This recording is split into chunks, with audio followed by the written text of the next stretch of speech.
And I'm Hi everyone. My name is Rebecca Wood, and I am very excited to be here with you today. I'm the facilitator for Group C.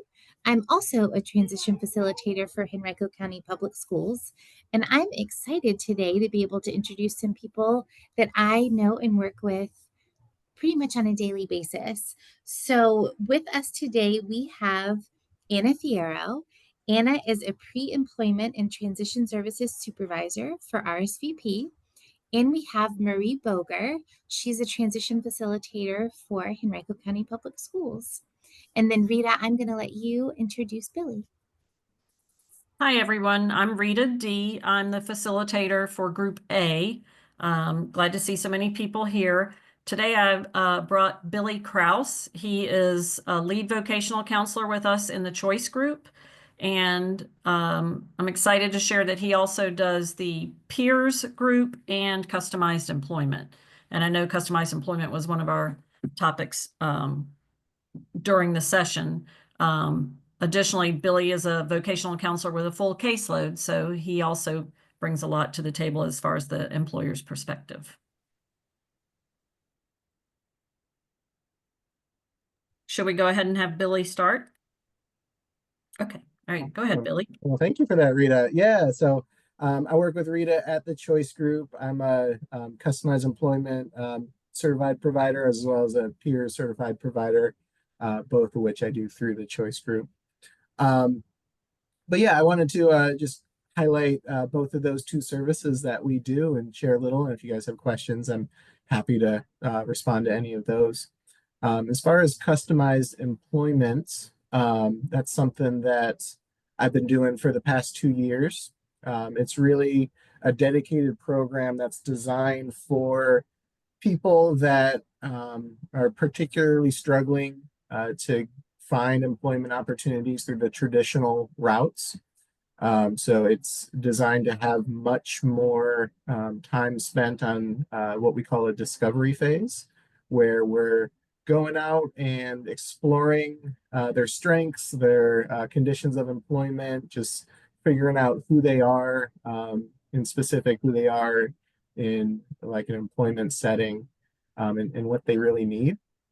And once we go through a pretty lengthy discovery process, we also tend to spend a little bit more time developing the job opportunities for them too, which is not your typical what you might expect a wage employment, going in, putting an application in online, going to talk with the employer, and then figuring out if you have a job or not. It's more of setting up times to meet with different employers and just set it up more as like an informational interview where we're asking them questions and we're figuring out how their operations work. And then through repeated conversations with these employers, we're targeting who is kind of receptive to the support that we provide and the clients that we work with, and who's got gaps in their organizations that our clients that we work with could fill. By targeting those things, we kind of present it to them as opportunities for them to work with us, and it tends to create these more catered positions that really work out. So that's been a fun journey. I really love working with my clients on that. And then as far as peers goes, that's something that I really cherish. It's a social skills program. We run young adults programs virtually, where we meet with people all over Virginia. We have cohorts where they join us virtually.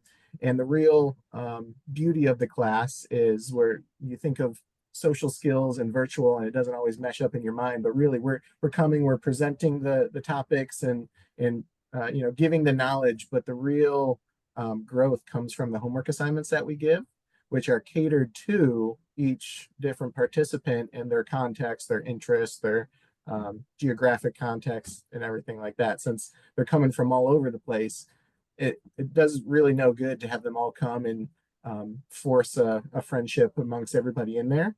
That's not what the class is designed for. It's designed to give them and their families the resources to go into their own context and their own neighborhoods and find those connections and use those skills. And then they come back to the class and we troubleshoot any issues or we celebrate any successes that they have. So we do that virtually for young adults, and we also have been breaking into a few school systems to work with students, high school students, and do it there. Billy, can you share how the homework is supported and the community involvement, like what goes on concurrently with the young adults?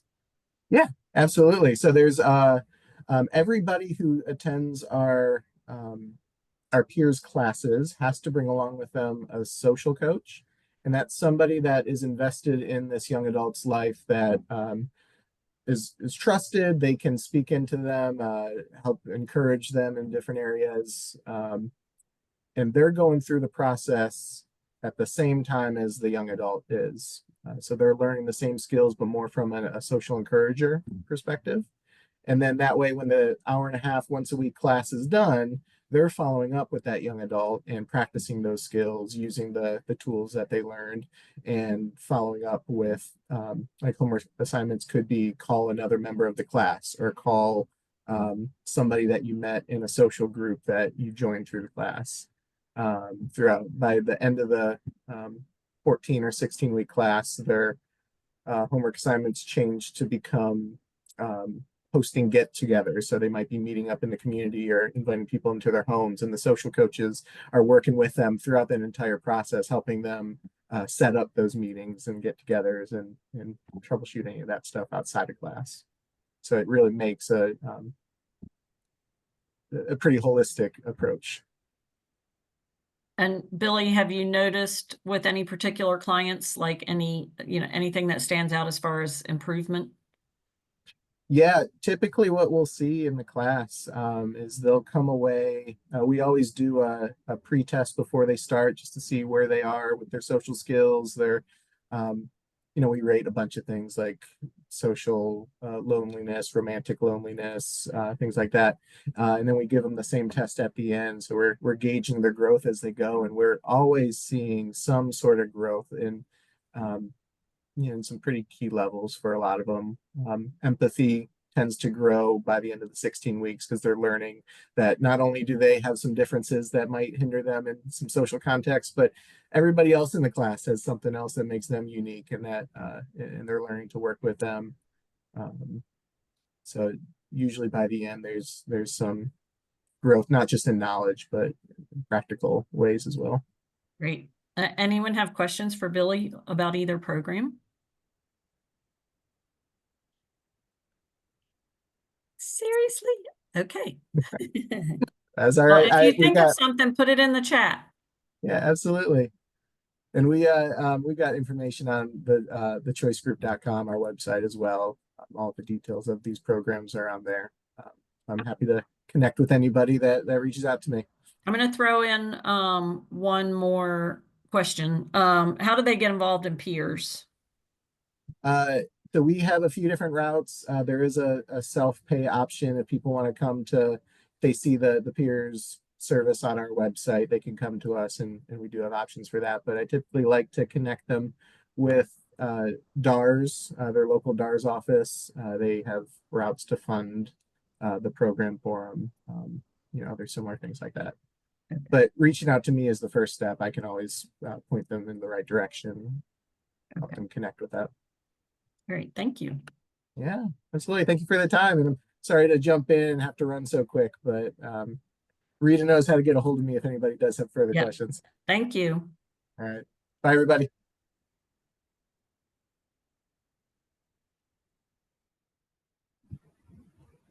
Okay, well, I'm going to jump in, and I, again, am super excited to reintroduce Anna.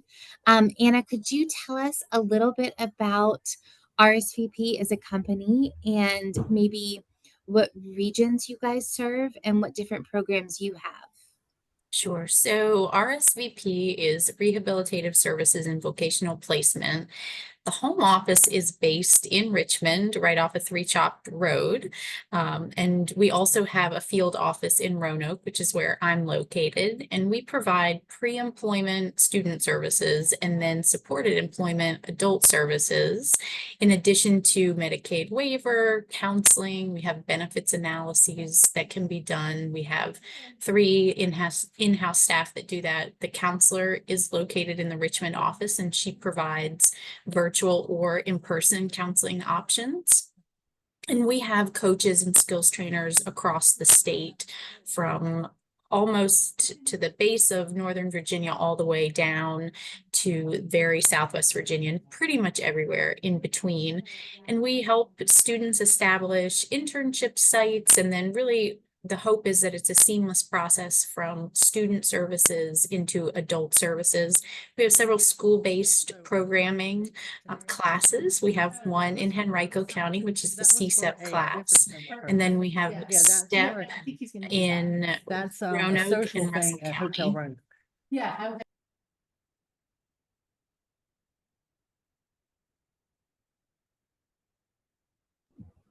So, and how are those programs similar and different? So the CSEP program in Henrico and the STEP class in Roanoke, it's the same curriculum. And that's a curriculum that we've developed and written over the course of the time we've been doing it. We've had the STEP class in Roanoke for 10 years. This is our 10th school year. And then in Henrico, 8 years.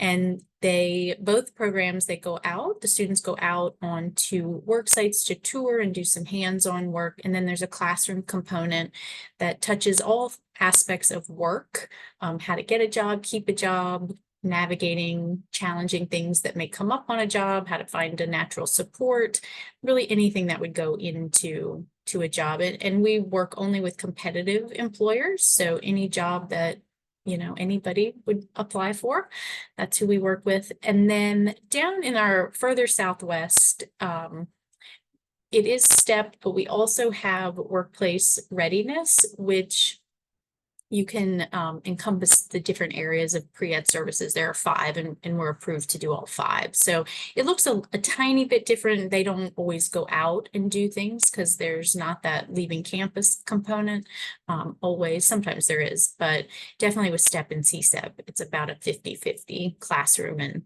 and work site component. Awesome. And there is a question in the chat. It says, Wendy wants to know if you're funded through DARS.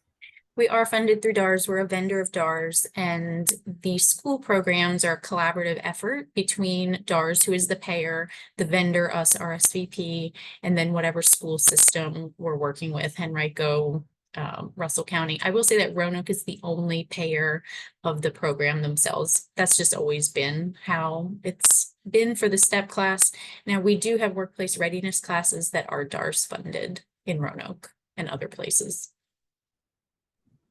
That's really awesome. I know that as far as ESO goes, right? Like we definitely hear lots of different names, and I feel like the choice group and RSVP are ones that I hear all the time. So I'm really glad that you're here today to be able to share about that.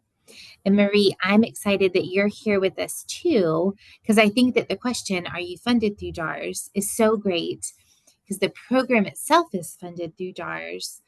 But I know that there are pieces and parts that are also the county's responsibility. Can you talk about that a little?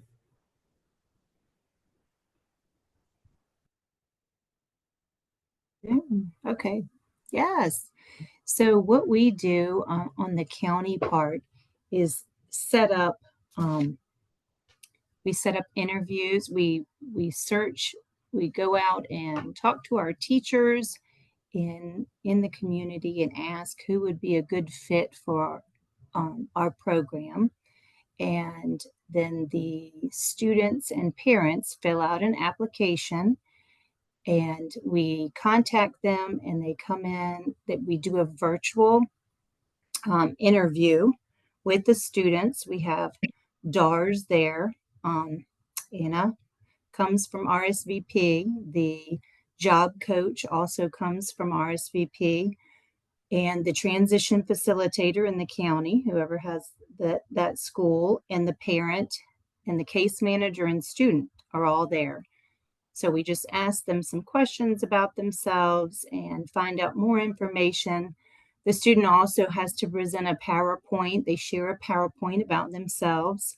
And so we take all of that into account when we're looking at who we want in our program. And our program is currently taking 16 this year. We have day 1 and day 2.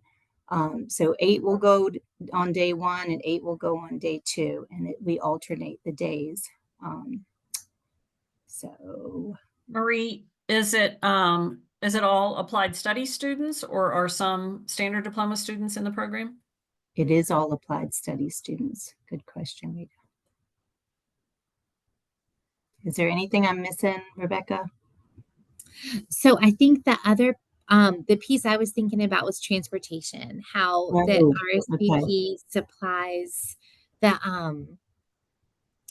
the curriculum, and we're careful to say the instructor, the job skills coach, the county supplies an instructional assistant and the transportation for the program. So it's really, I love all the pieces and parts that kind of work together. Wendy has also asked now, is this available in Hampton Roads? I don't know the answer to that question. Except for me. I think so. Okay. It can't be, yes. So the first thing that we would need to do is to reach out to the DARS counselor that covers the school or schools. And we generally have kind of an informational meeting, and, sometimes STEP doesn't look right for that school system due to scheduling or transportation or whatever it may be. So we can always look at workplace readiness, which is less days. Like I was saying before, you don't leave the school. You can do other pre-ETS activities under that as well. So it really comes down to what works best for the school and the students. And then we as the vendor come in and provide that however that needs to look. So I'm happy for you to reach out to me, send me an email, and I can help facilitate that meeting if that would be helpful. And I want to add, so we are also doing pre-ETS in the classrooms, but I think RSVP, they were in Norfolk last year. I don't know if they're there this year, because I participated in some mock interviews with them for Start on Success. Okay. And I know there's another vendor that also does our CSEP program it's a regional CSEP program, and that's a whole other vendor, not us and not RSVP. So it's definitely going on in Hampton Roads in the schools. And your CSEP program, I believe, is different than Yes. ours. Maybe same acronym, but different programs. Yes, I was surprised when I heard that, because ours is the like the Southeastern Cooperative, but it's a regional program, and there is a different vendor that is attached to them right now for pre-ETS.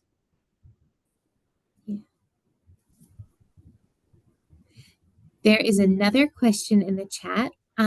Patricia Rainey wants to know, is this offered for former students, in parentheses, young adults? So I would say maybe any of your services that might be available. Yeah. So in order to have a pre-employment case, you have to be a student that's either currently enrolled in high school or post-secondary, and students age out at 22. Although if you're 23 and you're looking to get into the world of work, you can always reach out to DARS and set up a time to meet with them to be on a VR or a vocational rehabilitation adult caseload. And there are many different things that DARS can work with the potential consumer on: situational assessments, job searching, community support.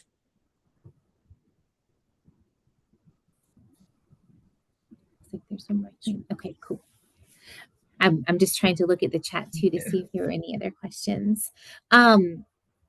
So I know you said that you have the office on 3 Chop in the Richmond area, and then Russell and Roanoke, right? Right. Does RSVP, would you say it serves the state or is it pockets within? No, the state, and we are further expanding into Northern Virginia, so pretty much everywhere. That's really awesome. Yeah. And That's and really that's also the same with Choice Group. We're statewide, but our office is in Richmond, not far from the RSVP office. And we have a tiny office that they share in the western part of the state. It's actually part of Adar's office, but we have no Hampton Roads office and no Northern Virginia office, and we're the biggest cohorts. But my car is my office. I say that too. I call it my car fence Yeah. all the time. I have a All the question for Anna. So I am new to the county and new to this program, and I fully support it. It is amazing. So Anna, in all of the programs that you have around the area, are they all just a 1-year program? Turn this- They are designed to be 1 year. Now, Okay. sometimes in Roanoke, we will have students that come back for an Okay. additional year, but really the way it was designed was 1 It's year. for 1 year because of Mhm. the curriculum, just having. Right. Okay. Yep. All right. That's awesome. And then I guess, and this would be for any of the perspectives on the call, right?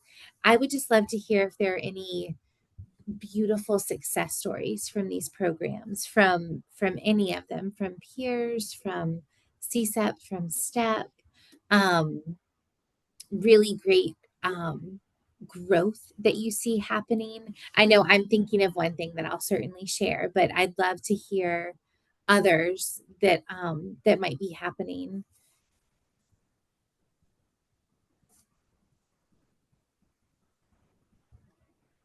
So I'll share mine. So I was thinking Project Search is something that Henrico County has that is a highly competitive program. It's really, really hard to get into.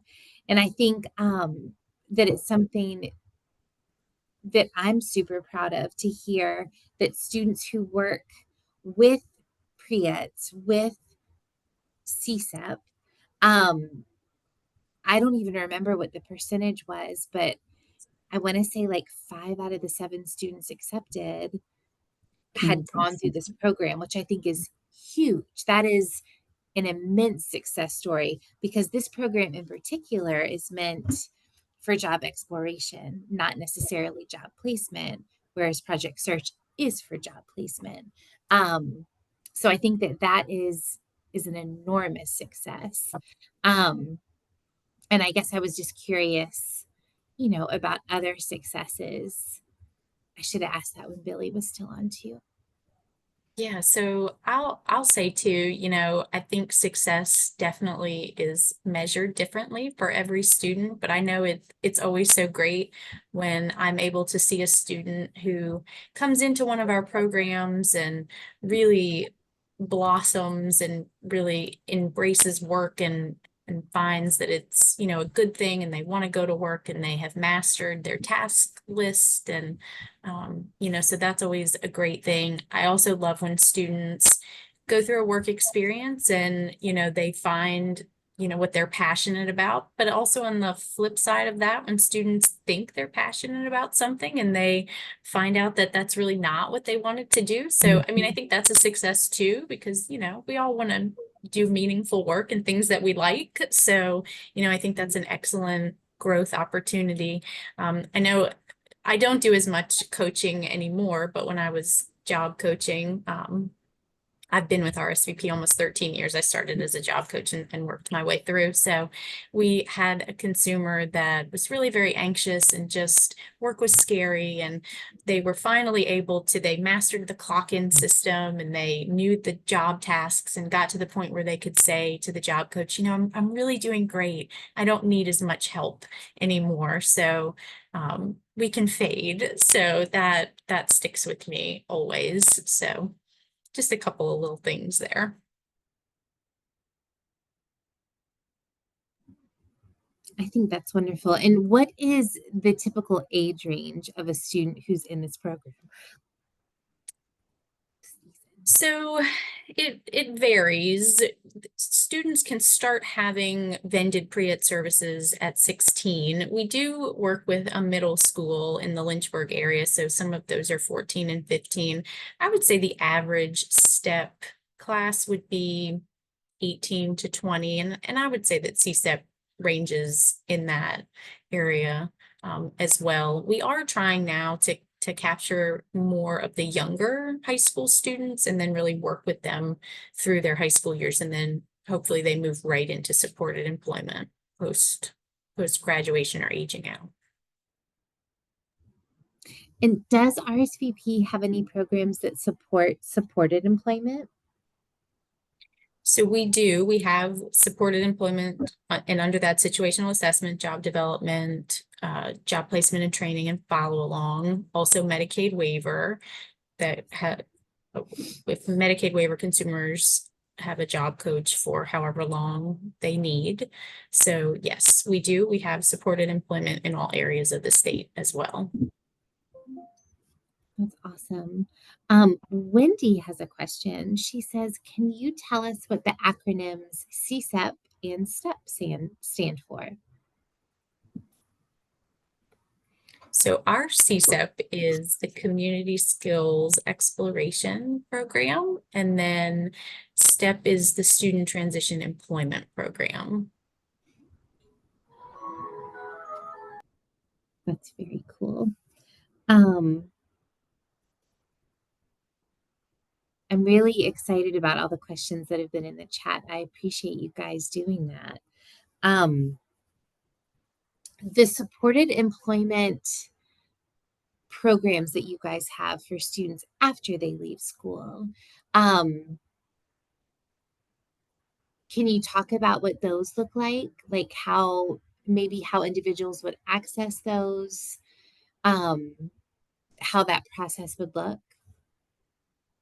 Sure. So if you are a student that had a pre-EDS caseload, which all students have to be opened on a pre-EDS caseload, you could transition right into VR services, and then you have your open adult case.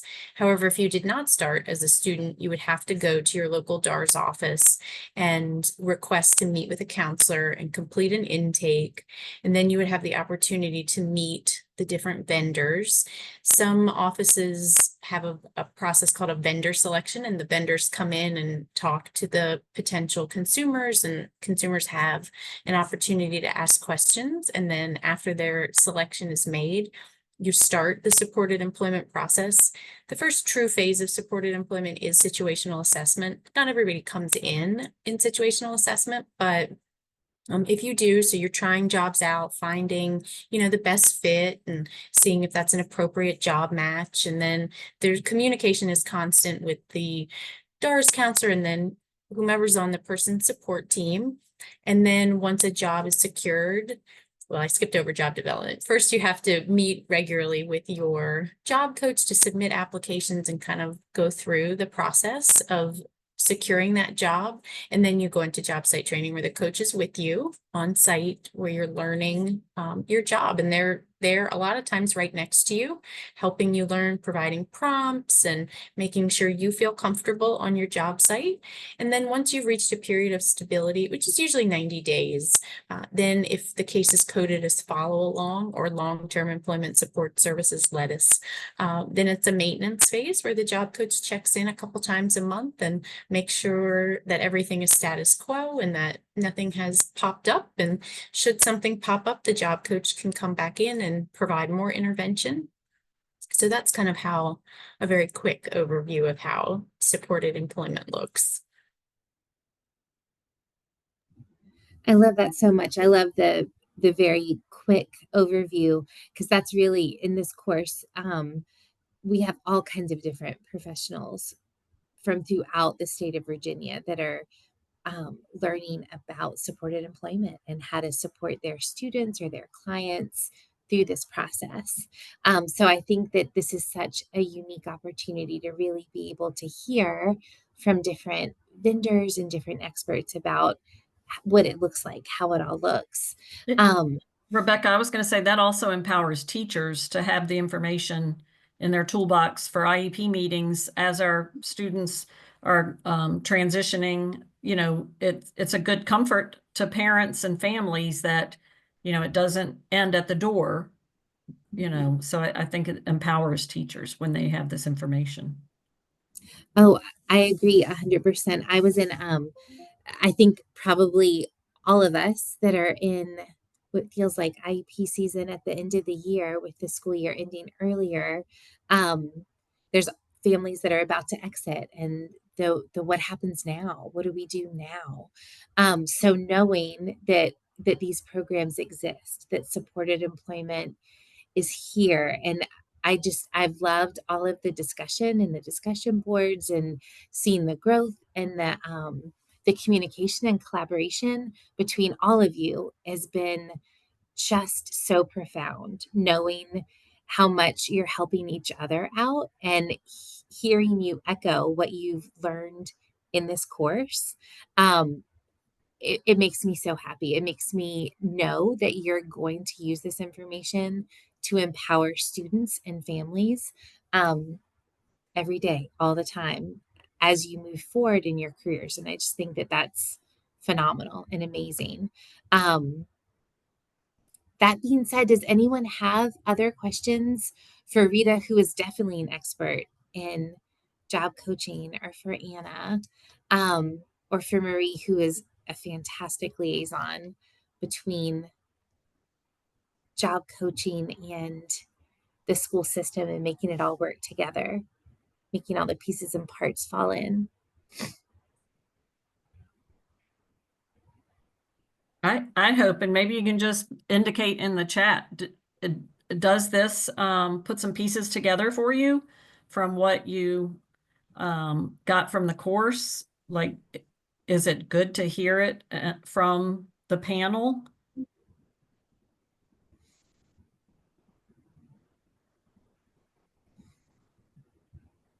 Wendy, we can't hear you. I see you speaking, but for some reason your mic doesn't seem to be picking up on sound.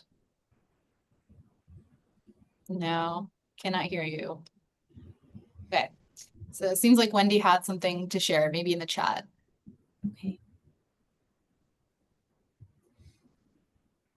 Question. So with regards to getting connected to either the choice group or RSVP, would we start that conversation with our DARS counselor? Yes. Yeah. Nope, go ahead. So I think so. I think that that's the first place to start. I mean, I think because all of these programs are funded through DARS.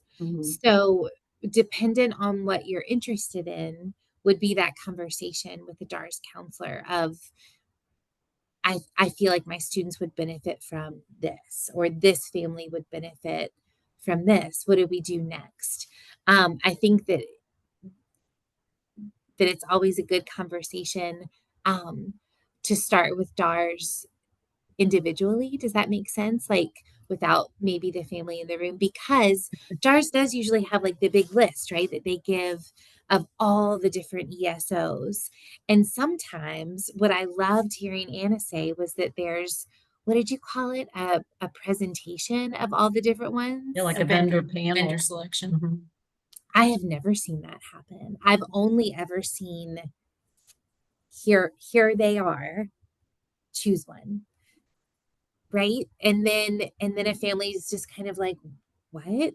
And it's left to them to kind of figure it out. So I think that dependent on your area, dependent on your DARS counselor, who's available, what's available, talk to them and know, and then kind of go from there. Is that what you would think too, Rita? Yes, and I know we have done the vendor panels before, and we're also constantly updating brochures, the website, our blog, and I know DARS kind of, and I'm mostly with the Southampton Roads or Portsmouth office, but you know, I have been to DARS in Franklin and DARS in Hampton, and they have information that they will share with families. They of course they're like middle of the road. They're like, here's the information, you read it over, you decide. But they do keep updated information on the ESOs. Great. Thank you. Absolutely.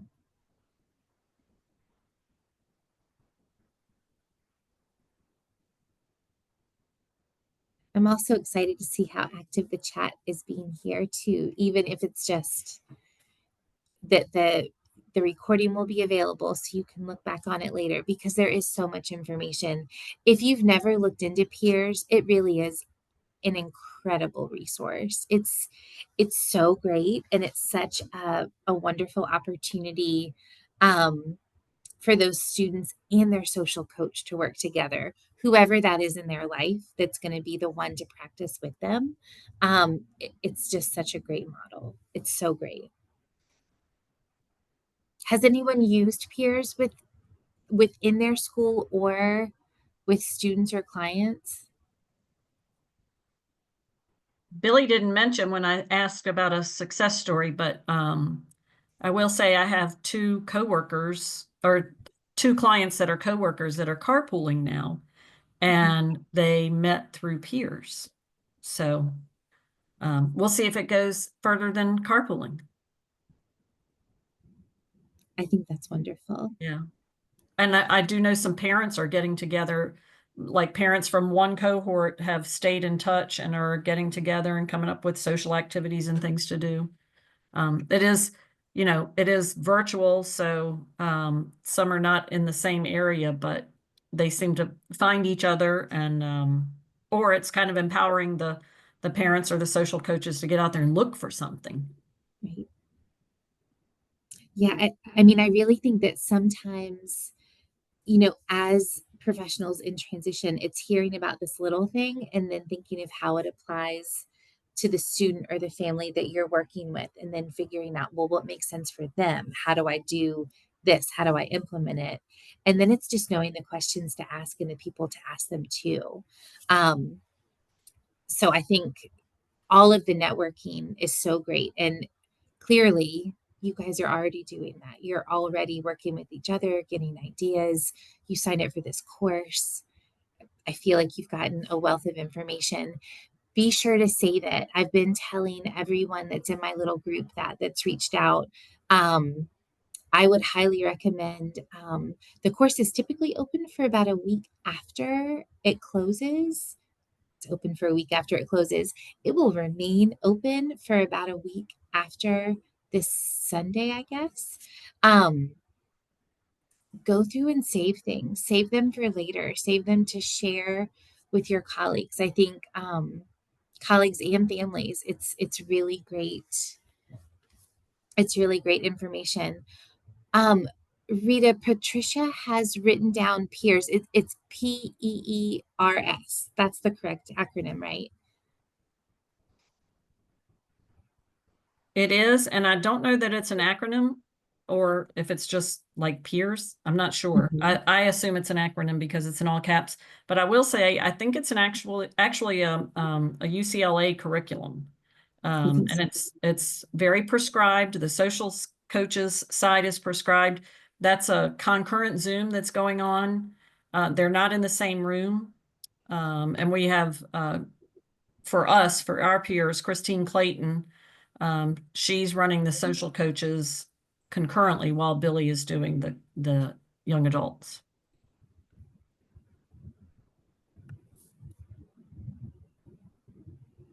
That's really awesome. I've definitely heard more and more people requesting peers, which I think is great. I'm excited. I think I heard about it first probably about 10 years ago, and it's really gaining traction now in popularity.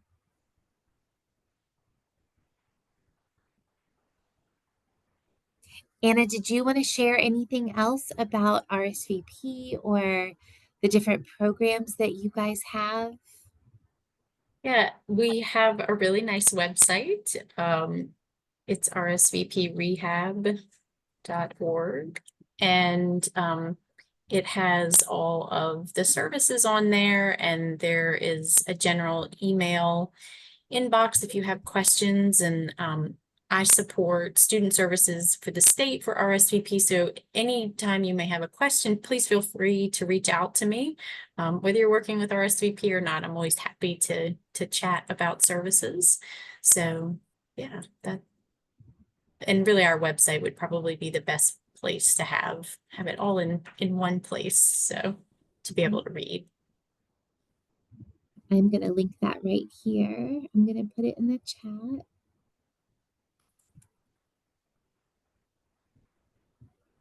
There we go.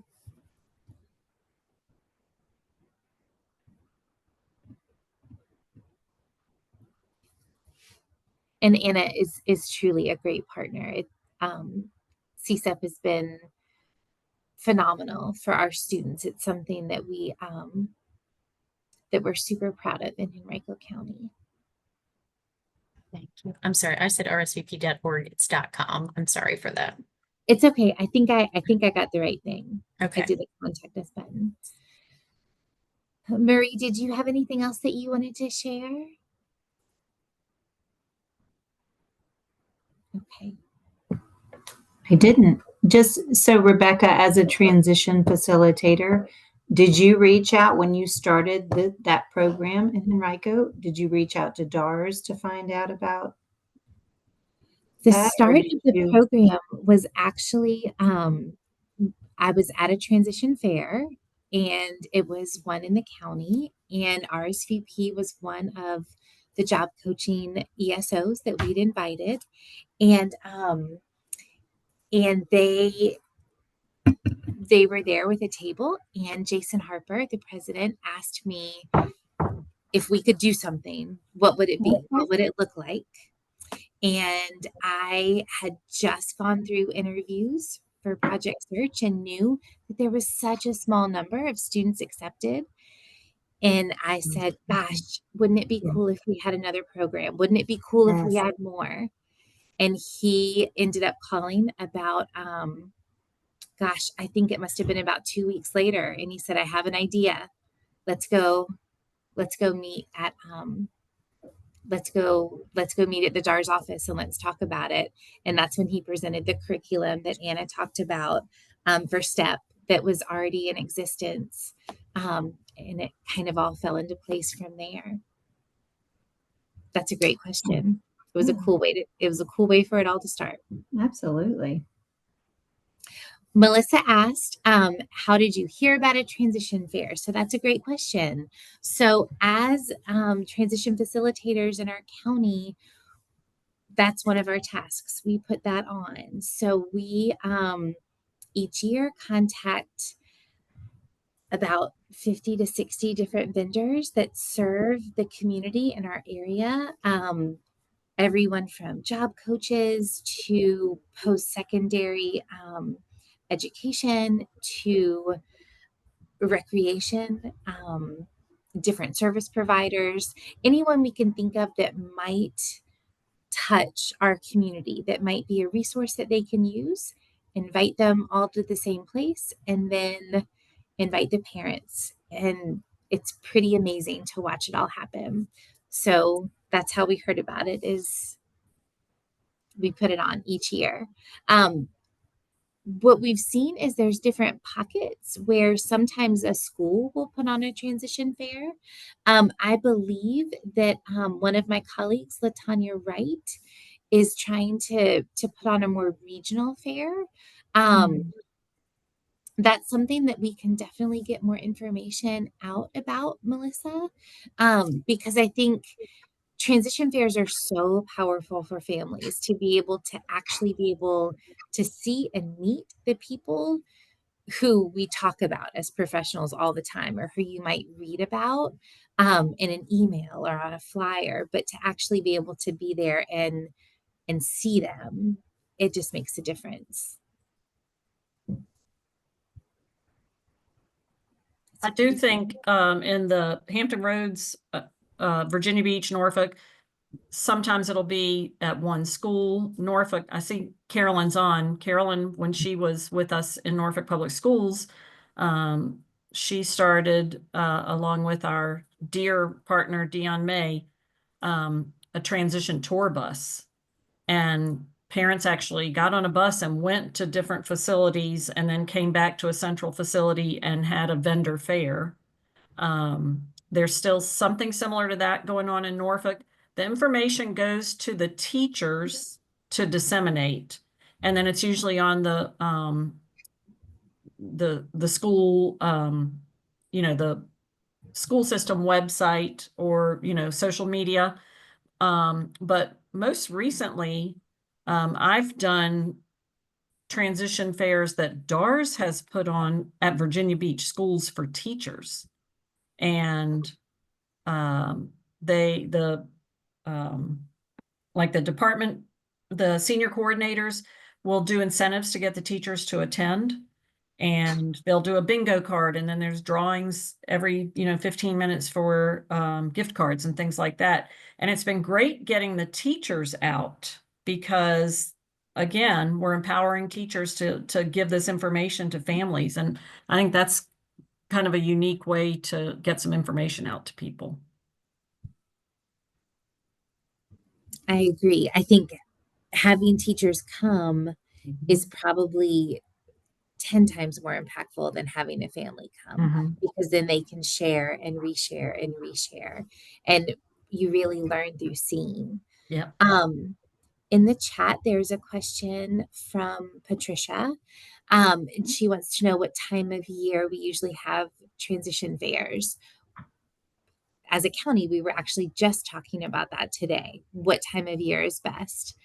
We usually focus on the spring because that's when people are making decisions for the next year. What we find is, at least for the ones that I've attended, you usually have a really large turnout of seniors, of people who are about to exit school and really don't know what they're going to do. And then you also have a fairly large turnout of maybe older middle schoolers and freshmen, because they're excited and they're young and they want to know about all the things. So it's kind of that two-sided thing. Either I'm about to leave and I need to know everything, or I'm about to start and I'd like to know what I should work towards. I do think that kind of between February and April is the key time. Figuring out between snow and then school sports, I don't know the answer to that. That's tricky. And connecting with DARS, for sure, because your DARS representative should definitely be there. They're also going to be the ones that if you don't have a list of people who should maybe attend, like who should be your vendors, DARS can probably help you with that in your area. The different ESOs that they work with, maybe different colleges, different post-secondary opportunities, different training resources. For example, Transportation resources. Yes. Like we had GRTC come to ours to talk about driver training, and the caravan and all that sort of thing. So Wilson Workforce. Yeah. Yes. So PERT is through Wilson Workforce. It's that 5-day evaluation that students can go to at Wilson through their pre-eds counselor.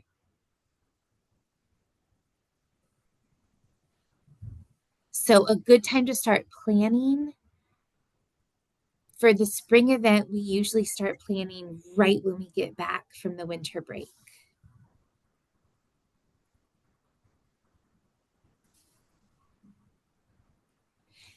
And I would love, Brian, that's such a great question. Yeah.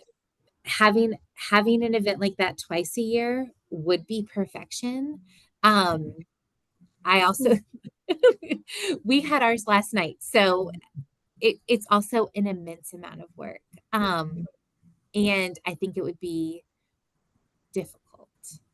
What I do like is some of our schools are starting to do one in the fall themselves with maybe just ours in the local CSB, maybe a couple different job coaching agencies, maybe resources for independent living, a few key people who could really help get the ball rolling.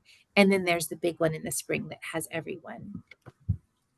We've But also in the past done like a low incidence, so that the vendors are geared towards that low incidence population. And then we've done for the students that might need disability services on college campuses, you know, a speaker from there, or also think about just speakers occasionally, you know, maybe and Brian, I've read all your posts. I'm sure your wheels are turning. But you know, having a speaker come in that can talk to students about disability services on a college campus, have a speaker come in that can talk about getting certified for paratransit services, or getting travel trained on public transportation, or you know, options outside of school for driver's ed, things like that. And you know, start maybe like that and hitting your students with the things that they need, and you have all school year to do it. You know, there's a lot of ways to get the information, and invite parents. We've been lucky this year because we've had the DARS rep, the local rep, come in once a month for the entire year. Yeah. I've technically cheated a little bit because I knew some of the students that would be in my program next year. And as soon as they were of age, I started kind of sneaking them into those once a month things as well, just to go ahead and half prepare for next year. Yeah. And then Healthy Generations actually offers free transportation through a local transit service. So we took that training and got them started off. So we've tried to get more experiences out there for them, but it's what I still run into more often than not as a problem is just home, just like the environment at home, not necessarily being as positively pushing them out towards what areas we're trying to positively push them towards.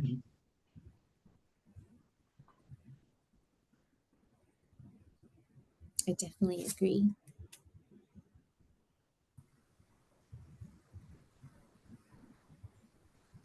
Well, I am unbelievably thankful for all of you, for our incredible panel today, for your engagement, for all of your questions. I hope that this course has been as great for you as it has been for us. And I hope that you've taken all the resources and saved them, and that it's been beneficial. If you have any other questions, please feel free to put them in the chat. And thank you again for joining us today, for taking some time out of your busy day to be here with us and to listen to some of our incredible experts. And I ditto Rebecca. I'm going to put Billy's email in here in case you have questions about peers or customized employment.